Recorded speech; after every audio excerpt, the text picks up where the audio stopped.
Good morning. Today we are going to continue to compare and contrast our school with schools around the world.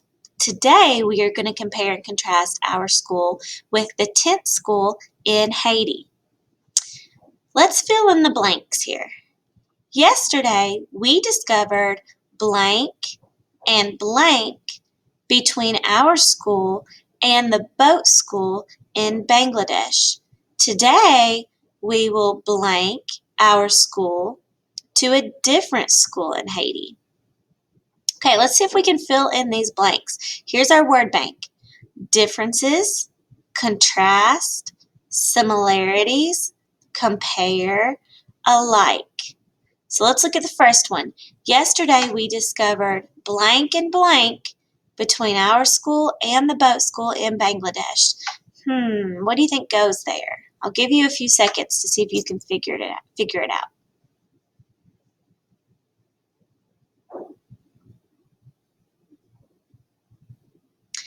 Let's see if you got these correct. Yesterday, we discovered differences and similarities between our school and the boat school in Bangladesh. So if you picked those two words, differences and similarities, you got that correct.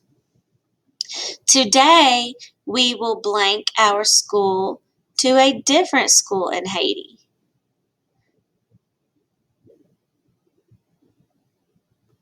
Compare. Today, we will compare our school to a different school in Haiti.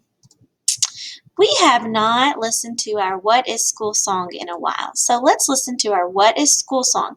You can sing along if you want, and if you made up some motions, you can dance along with it.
Great job. Let's look at our learning target, which is our goal for today. I can compare and contrast my own school with the 10th school in Haiti. Do you remember what those words compare and contrast mean? Compare means we find similarities or parts that are alike or almost the same, like the bread was similar. Contrast means finding differences or parts that are different, okay, like the ham and the peanut butter.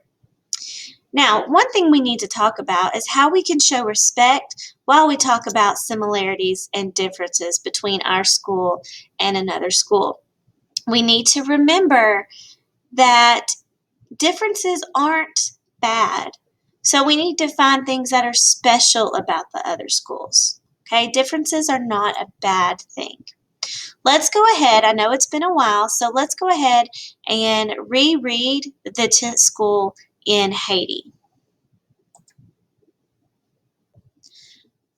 The 10th school in Haiti was the school that had the powerful earthquake.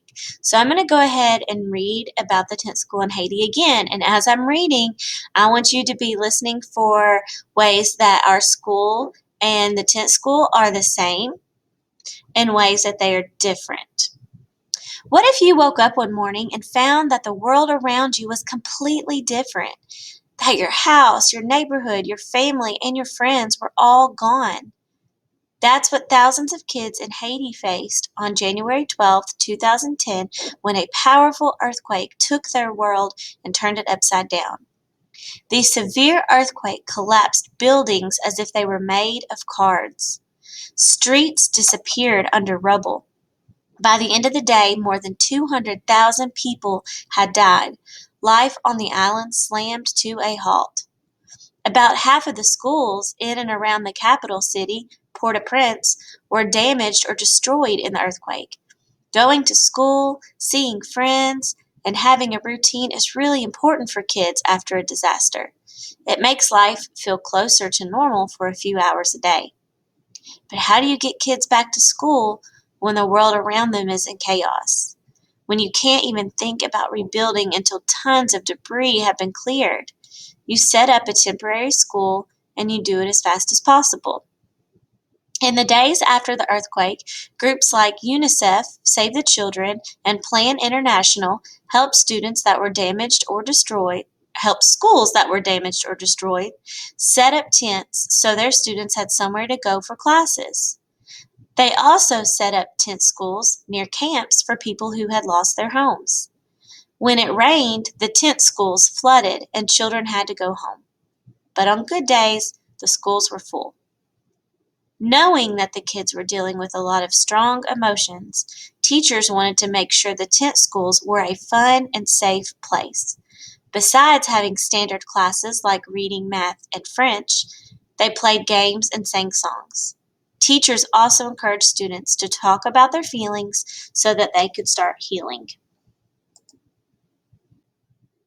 So I just read about the tent school in Haiti. So now we need to discuss things that were different and things that were the same or similar to our school and the tent school. Okay, one way that I know that they are different is the tent school has earthquakes and our school doesn't. So earthquakes is a difference in the two schools. Can you think of another way the schools are different? Think about all that we just read. One way they're different is, do we practice the French language at our school? No. So that's a way they're different. Okay? There are many other ways they're different. Those are just two examples.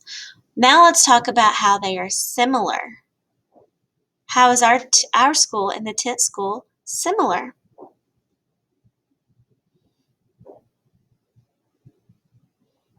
What about we both learn reading and math? Is that similar?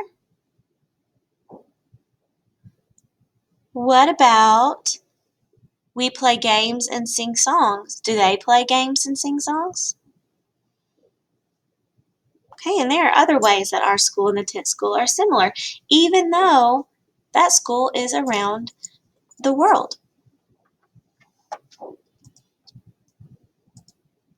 Okay, great job today.